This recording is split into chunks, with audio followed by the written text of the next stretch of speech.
Scarlett, di ba ex-boyfriend mo yung bago ni Samantha? Samantha, tinraidor mo ko. Hi Scarlett, sabay na tayo mag-review. Sino ka? Lu, ako to, si Michael. Kaklase mo ako, di ba? Alam ko lahat ng sagot sa exam. Talaga ba?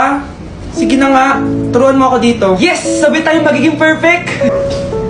Uy, sarap niyan na! Oh, mag-isa ka lang? Oo. Wala naman akong kaibigan dito eh. Ako, pwede ba ako maging friend? Boyfriend? Ha? Ayan ka na naman eh. Joke lang, ito naman. Kain na nga tayo.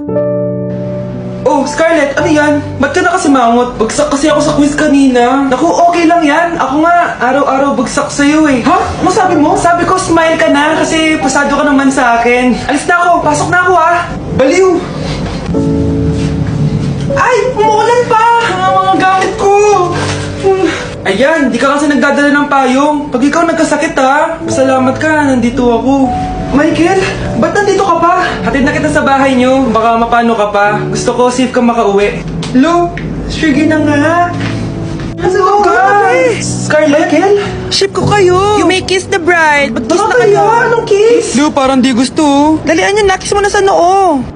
Humanda ka, Scarlett. Tapos na yung maliligayang araw mo. Hi, Bes! Uy, Bes! Boyfriend ko nga pala. Michael, si Samantha, best friend ko. Hello, Samantha. Nice to meet you. Hi, Michael. Ako nga pala si Samantha. Una na kami, Bes, ha? Bye-bye. Masaya naman kami dati. Inagaw lang siya ni Samantha. Yung best friend ko pa.